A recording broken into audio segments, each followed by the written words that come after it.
Olá, muito bom dia a você que nos acompanha sempre na telinha da SIC TV, a você que sempre está ligado no Viver Bem, o programa que fala de saúde, bem-estar e de qualidade de vida. Então hoje a gente traz mais um tema, afinal, o confinamento aumentou a incidência de transtornos da ansiedade, insônia e depressão na população. Prova disso é que em abril e em maio, quando estiveram em vigor as medidas mais rígidas de isolamento, a palavra insônia foi a mais procurada no Google. Como perceber quando devemos tirar o pé do acelerador, mudar hábitos e buscar o equilíbrio físico e mental nesta pandemia? É o que a psicóloga Esther Miriam vai esclarecer aqui pra gente, vai dar dicas para tentar ajudar de certa forma a população. Tudo bem, Esther? Seja bem-vinda mais uma vez.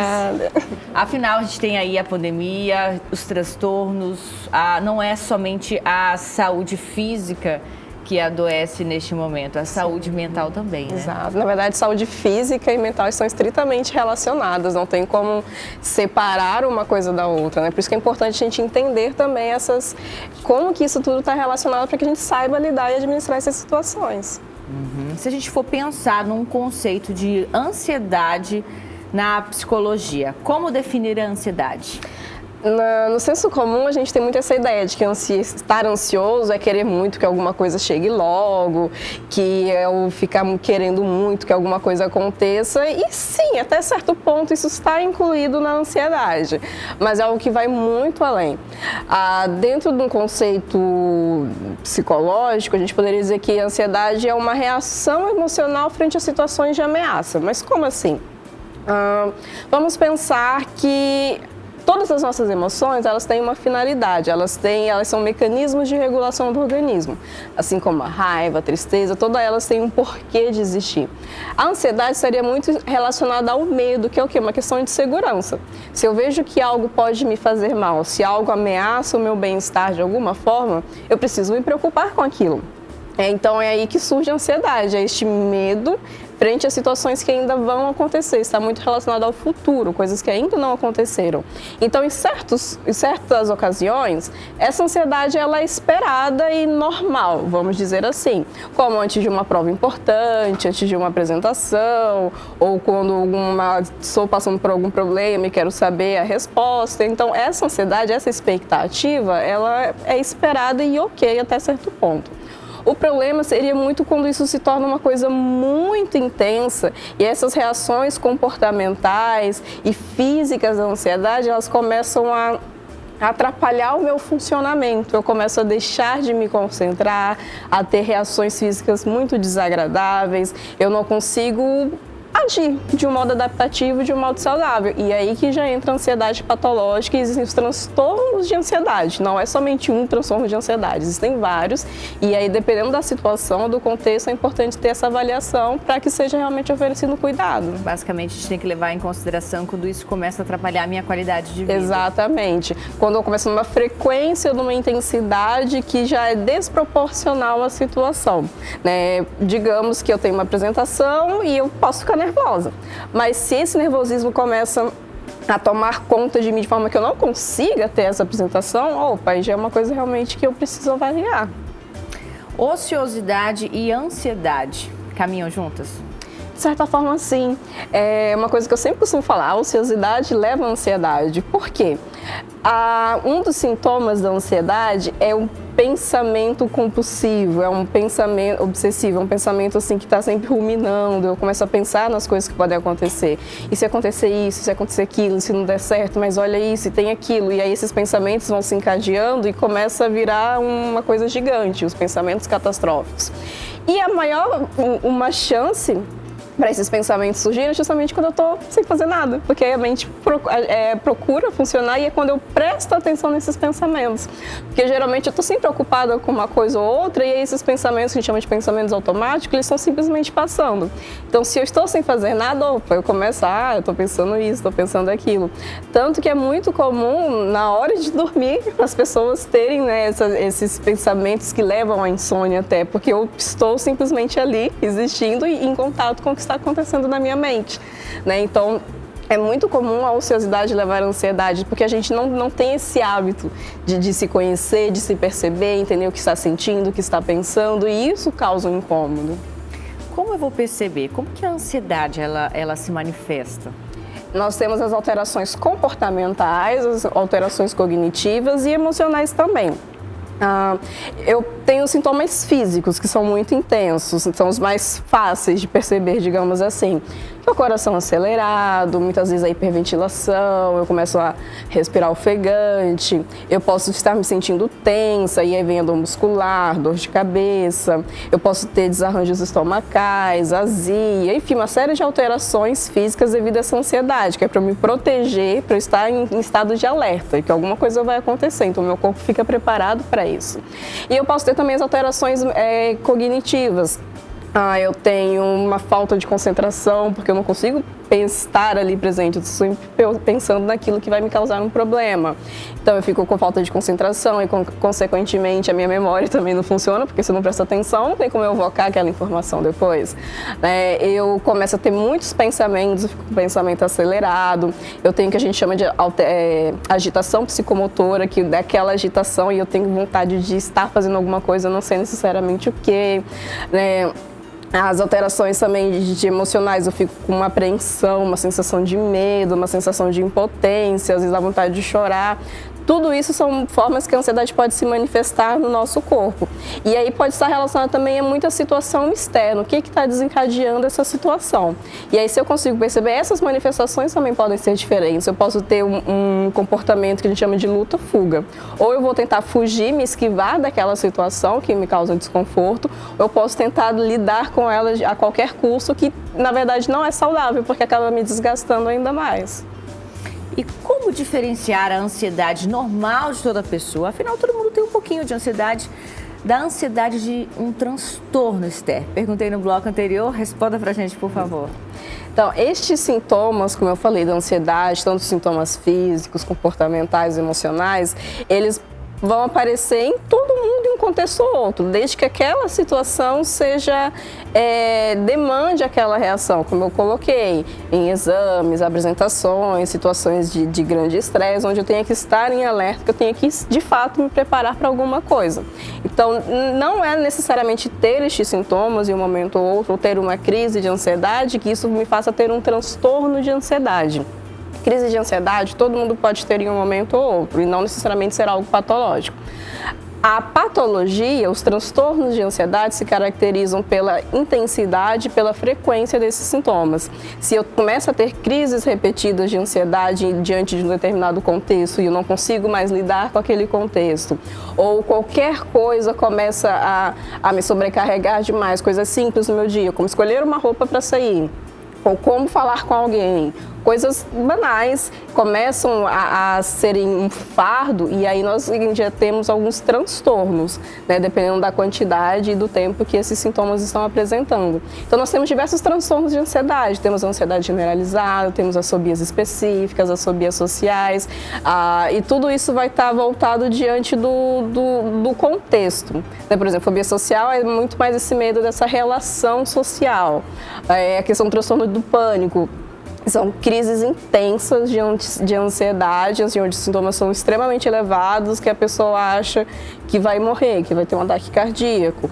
E está muito relacionado a esse medo de ter medo. Eu tenho, em algum momento inicial, essa crise e aí eu fico assustada com aquilo e esse medo de ter uma outra crise geralmente leva a ter novas crises. E aí eu começo a mudar toda a minha vida para não ter crise. Então eu deixo de sair de casa, eu não durmo mais sozinha, eu começo a ter uma série de alterações baseadas nesse medo, nessa ansiedade. E isso é patológico. É normal, você mencionou, e é normal que nós, seres humanos, em algum momento da vida tenhamos, então, uma crise de ansiedade, até com os sintomas físicos que diferenciam de uma ansiedade de sentimento e não de um problema?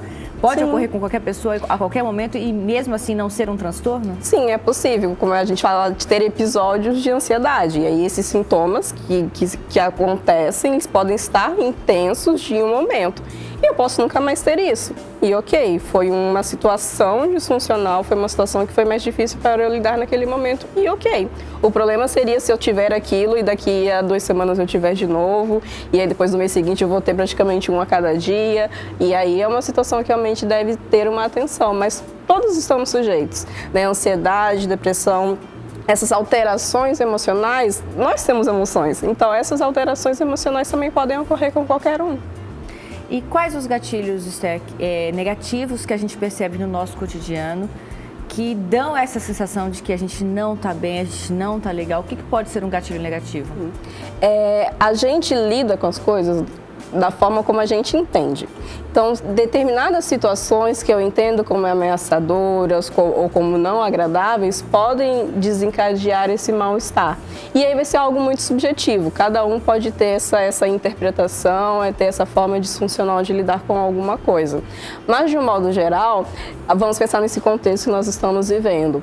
Um excesso de informações sobre pandemia pode ser algo que pode desencadear crises de ansiedade, problemas no trabalho, problemas de relacionamento, uma autocobrança, né, uma preocupação com o futuro, e se eu vou conseguir fazer aquele curso, e agora, como é que vai ser, e se eu não conseguir fazer isso, e se eu não conseguir fazer aquilo.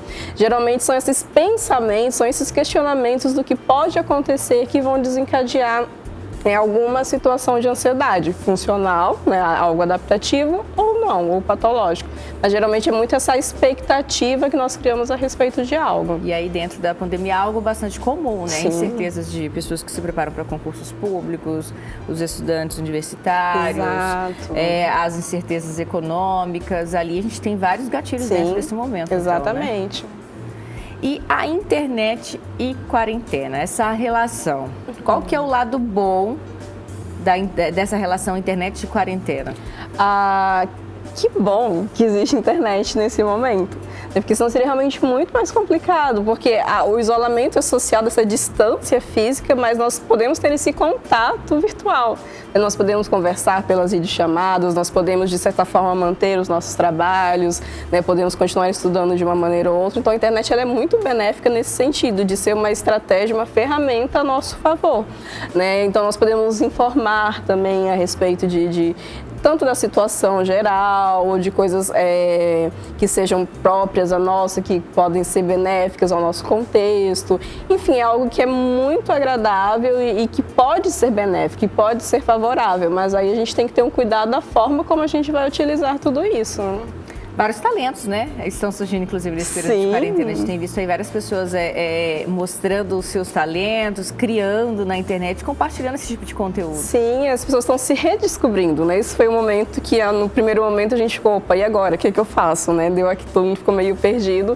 E aí, aos pouquinhos, nós estamos nos readaptando a essa nova rotina, a esse nosso novo contexto.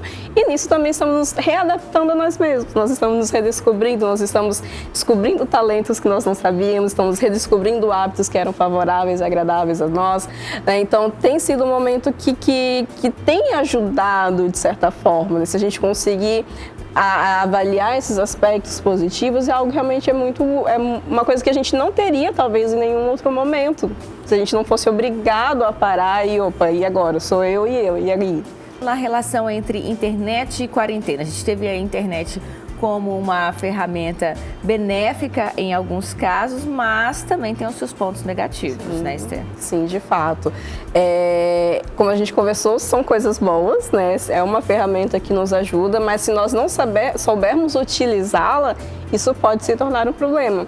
Não só pelo excesso, que aí acaba sendo um excesso de estímulo e acaba também sobrecarregando o nosso organismo, né? Por exemplo, o trabalhar demais, o estudar de uma forma inadequada, o usar esse contato virtual como uma fuga, muitas vezes, dali do contexto que eu estou vivendo e não, de fato, encarar a situação. Então, esse uso inadequado dessas situações pode ser algo desagradável, mas também da forma do que a gente procura, né? Dessas informações. Eu estou sendo exposta continuamente a uma série de coisas.